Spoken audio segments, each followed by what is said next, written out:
Brought to you by Knights of Awakening. This is the Labyrinth, and today's episode is Frou Demons and Spiritual Racism. Yeah, what a title, right? I want to thank you all for joining us before we go any further. It's going to be an interesting episode. You could say it will be one hell of an episode. We're going to be hitting on a lot of misconceptions, maybe is the word I'm looking for, that people tend to develop, especially within certain aspects of the spiritual communities that I've been involved within. Before we go any further, I guess I really need to explain to you why I'm going to cover this topic. Now, Frou Demons, Charles, are you going soft on us? No, quite the opposite. You see, with what I do as a mystic, a sorcerer, and as a shaman, a lot of what I get called in to do is to deal with negative entities. And in getting called in to deal with negative entities, they are often of a demonic nature, because that is the classification we use for that type of entity, usually in classical mysticism. And the term demon has evolved to take on really the meaning of anything within certain spheres of darker energy natures. And entire communities have sprung up from the term demon. And this idea that, really I want to call it the misunderstood, the hated hateful, if you will. The hated hateful. I like that. And within that, these communities are often dealing with aspects of certain beings that are pleasant and easy to get along with and work well with you and are beneficial to you as a force, as a being. And they often deal with demons, by the classification that they said of what a demon is, that are beneficial, that are not really hostile as a rule unless provoked. We have to hit that first. Why these two things parallel each other, because at least once every couple sessions of these that I do where I have to remove this demon or that, someone will get a hold of one of my clients and start to browbeat them all. How dare you? You should have tried to talk to that demon first and been nicer to that demon. And demons aren't like that. Okay? First of all, if you have any experience in this at all, you know that these beings are as aware as you and I are, for the most part, unless they are a very tourniqueted aspect, in which case the only thing being driven out or destroyed is a very tourniqueted aspect of a greater being, and therefore it doesn't really matter. It's not a whole being. It's the memory, almost, of a being that has gained life itself. But if you're in these fields, you know that if it's the whole being itself, it has an awareness. It knows what it's doing, and it knows the impact that it's causing. If it doesn't, then it's a rampaging wild animal. And we start out with racism. I'm going to refer to myself as the Great White Hunter now. I may get a bad rep or a good rep where this is done as the Great White Hunter. But if you're a rampaging beast, I don't care if you're a human, a demon, or an angel, I'll put you down. I don't care if you're a ghost or a living person. If you're that big of a spiritual threat, putting you down is part of what I do. It's part of what makes me who I am. It brings me a subtle joy in this life that I can't quite fully put into words. So, as I find my clients have to deal with this, and as I find my friends and family and various other people have to deal with this mentality, it's getting addressed here today on the Labyrinth. And it is what I call spiritual racism. And it starts out with, well, demons would never do something like that. A demon would never rape you. People would rape you. Demons love you. A demon would never hurt or beat you. A person would hurt or beat you, but never a demon. My question then, and mind you, I have nothing against being on drugs, but I've got to ask when people say stuff like this, are you on drugs? Like, if you are, we'll get you help. You send me an email, charles@rosequartzlabyrinth.com. I'll help you get help. Okay? If I can't, I'll get a hold of Alethea, and she'll help you get help, because we care. We care about what you're going through, and we want to get you off the hard shit that you're apparently on, that you think that a person would rape you, and that people are inherently bad, because a person will. Okay? That's why you learn self-defense. But a demon won't, because demons are all inherently good. I don't ascribe to that mentality that spiritual beings are somehow morally superior to us, or superior in strength or capability, for that matter. I don't weaken myself, nor do I ask others to weaken themselves. My battle cry for the Labyrinth for years has been stand up and be strong. Has been, don't cower and don't kneel before anything. And I refuse to change that battle cry today. So, frou-frou demons. I say frou-frou because frou-frou implies harmless and fluffy bunny. And a lot of people, especially those that are in certain aspects of demonology in the demonic communities, will tear into another person. A demon wouldn't do that. That's not a demon. How dare you say that? You just didn't try to understand that demon. You didn't try to work with it. You should have allowed it to rape you. No, you shouldn't. Fact of the matter is, the person who's saying this is encouraging you to a point of weakness, and they should be beaten by me within an inch of their life, or by someone else. There are other large, powerful gentlemen or people with great strength of resolve, or possibly by you. Maybe you should be beating them half to death. That's not a bad idea. I like that. Let's go with that. Because they're attempting to rob you of your right to survive, your right to be, your right to live, and your right to not be accosted by something spiritual or physical. These are the same people that stand up for rapists, though. They say, well, if only you'd have asked the rapist why he was doing it. No! You don't ask the rapist why he's doing it. You beat the rapist half to death. And then, as the rapist is barely able to hang on for life, if you choose to, in your magnanimous, joyous reverence for life, ask them why they did it and spare them, then you can. But you don't try to reason in situations like this. Reason is for situations in which it is not escalated to violence, and as soon as a person or being has put marks on you or bruises on you or caused harm to you in some capacity, fight back if you can. And if you can't, get help. Find someone who can either help you learn to fight back or who can fight back on your behalf. And that's where I usually come in, the guy who fights back on others' behalf.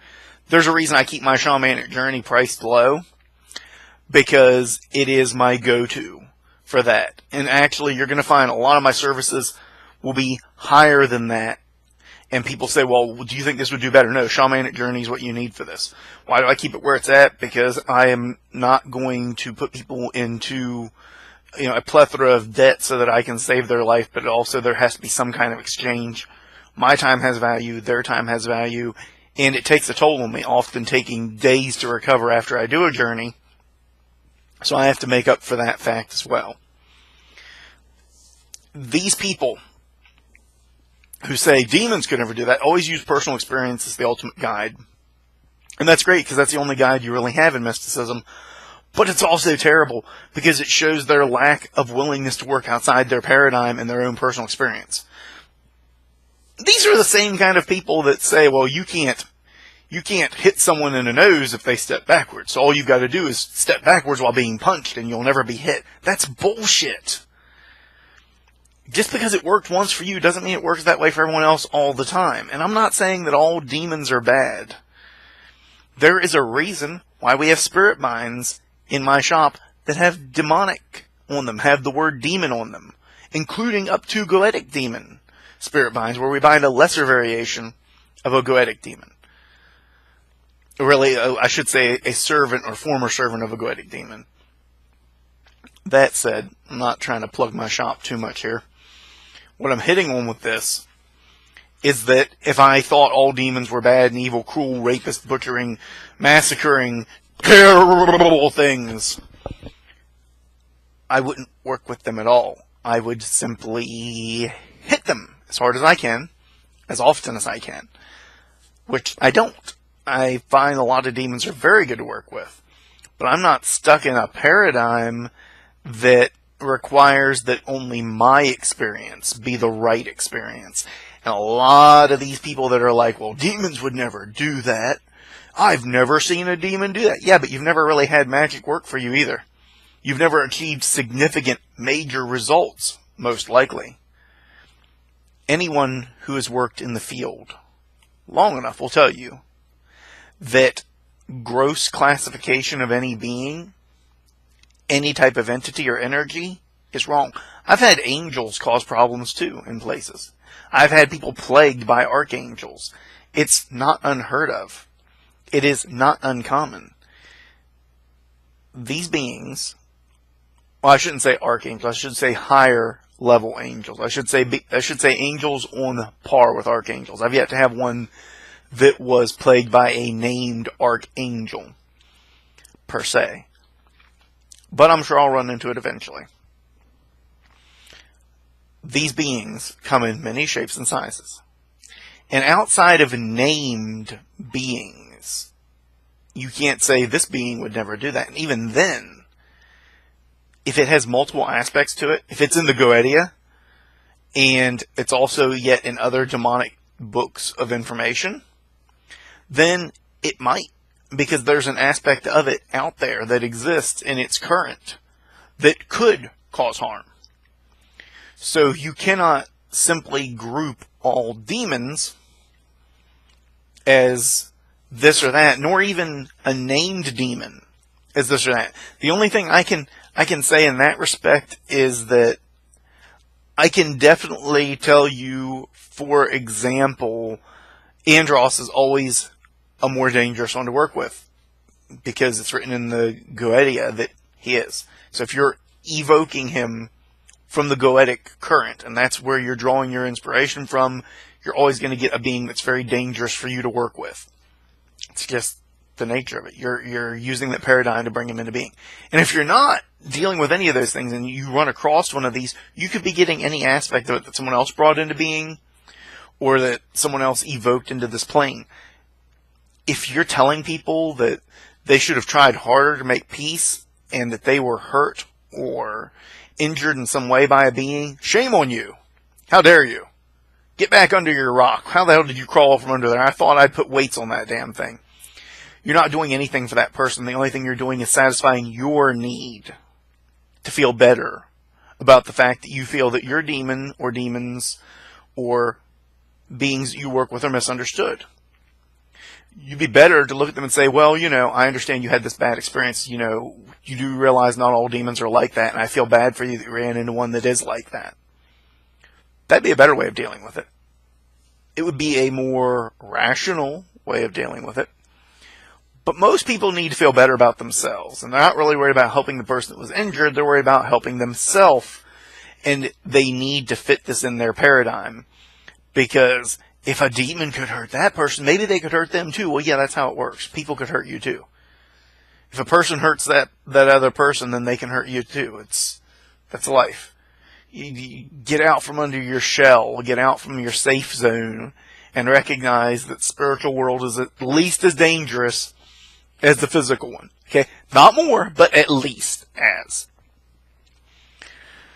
It happens with angels too, and gods, and all manner of spiritual contacts. I've seen people plagued by fays and tricksters. I've seen them plagued by dwarves and gnomes. I've seen them plagued by resident land spirits, gods and goddesses. It happens.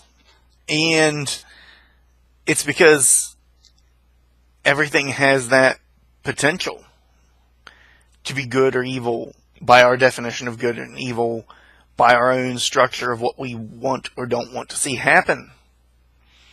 My question for the people out there that are specifically working with demons and various other beings, a lot of you practice protective arts.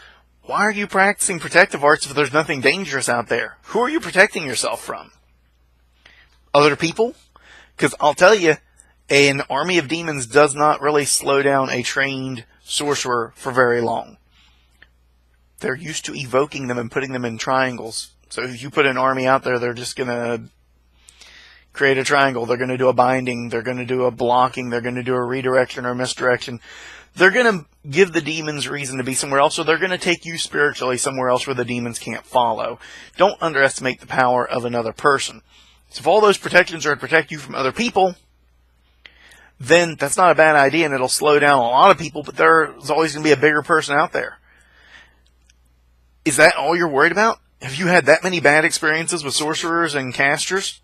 And if so, why are you in this brand of mysticism, which is more likely to bring them along, that is more likely to include people that work with deeper level magics? You should be dealing with personal shamanism of some form, or even New Age methodology, so that you can focus on purifying white lights and things like that that will provide you continual protection. Now, if you're focusing on protection and in the same breath you're saying that demons can't do this or angels can't do this,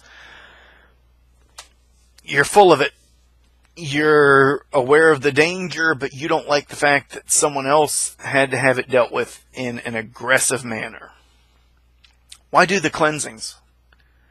Why cleanse out negative energies if there are no negative energies, or just energies that are misunderstood and need to be worked with better? Some people will come up with an excuse to support an abuser at any turn just so they can. And I have no sympathy or kindness. And if you're in one of these communities and you're like, well, people just don't understand the demons well enough, then Justin warns me about not saying to cause hope for harm on someone, that it's bad form for me to go, I hope that this happens to you. So I guess that means I gotta be the bigger man. So I'm gonna hope they don't come after you. I'm sorry, Justin. No, I don't. I do hope they come after you. I hope thousands of demons besiege your home. I hope they rape you mercilessly, and that they don't stop for days on end until you realize that sometimes you have to fight back, because you are part of the problem. You're empowering people to weakness and telling them to take it.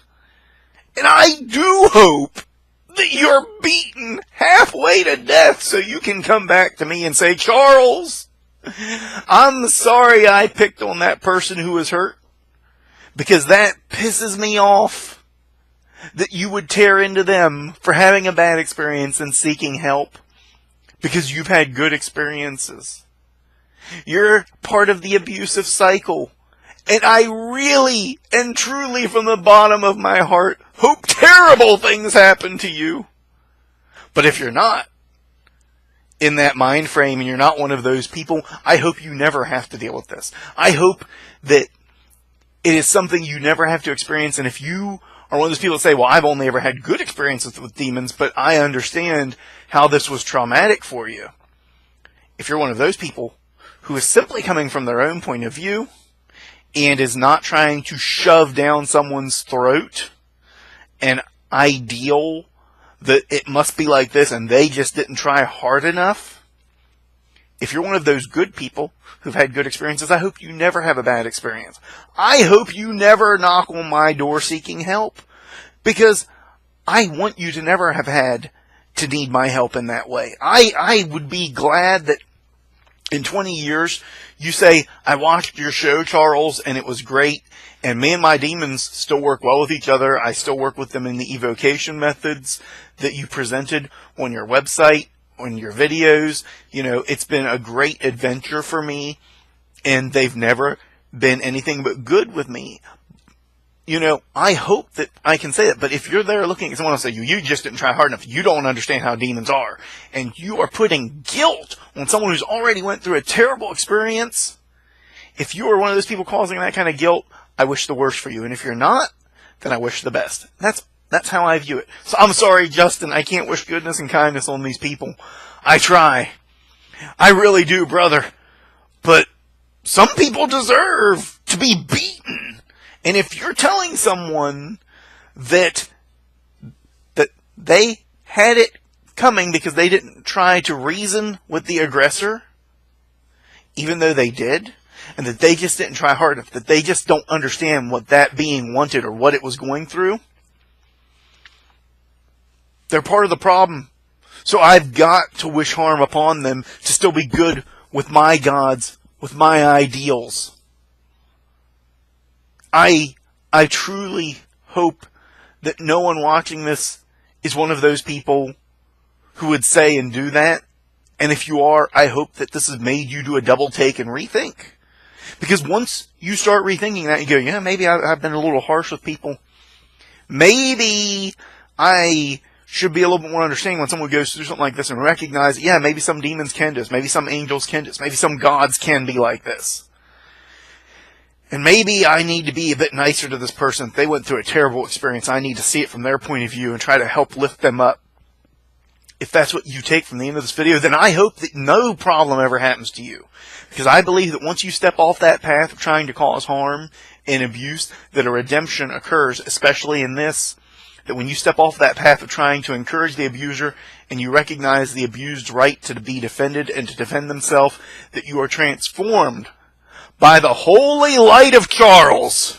Well, maybe not the holy light of Charles, but by the holy light of your soul and your willingness to understand and be loving and kind and good to another person who's went through a traumatic experience. I believe that's transformative, and in that transformation I would wish no harm to ever happen to you. But if you're still hanging on to that idea that all demons are good and could never do any kind of harm and never hurt anyone, then, oh, do I want bad things for you. I'm not going to make the bad things happen. I don't got the time. But boy, do I want to. Please give the respect to spiritual beings that you would give to physical ones, and give them the respect as a living being to have the right to be an asshole. Because they can. There are trickster demons and trickster angels and trickster gods and trickster gnomes and fairies and all form and manner of spirit out there that can be an asshole. And if it's a minor asshole, then it should have a minor repercussion. It should be forced to leave or corrected with the most gentle of ways, and maybe then understood. Maybe then understood the same way you understand your chihuahua when he tears up your shoes. But if they're beating, raping, destroying someone, leaving marks, and causing physical and emotional harm, they shouldn't be understood. They should be met with the highest level of aggression, because that's how you deal with this. That's how you stop it.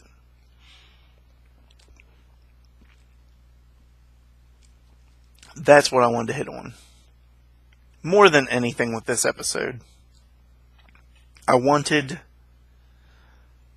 to say, let things be what they are, and don't stick up for something just because you've had good experiences. When I moved in with my wife, actually before I moved in, when I came to visit for the first week,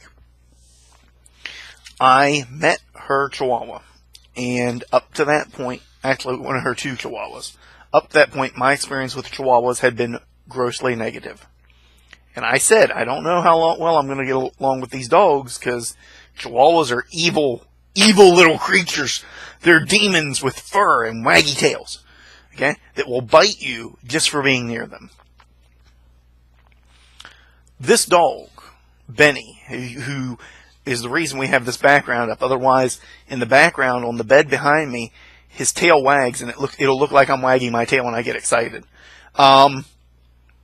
This dog now sleeps in the crook of my arm every night.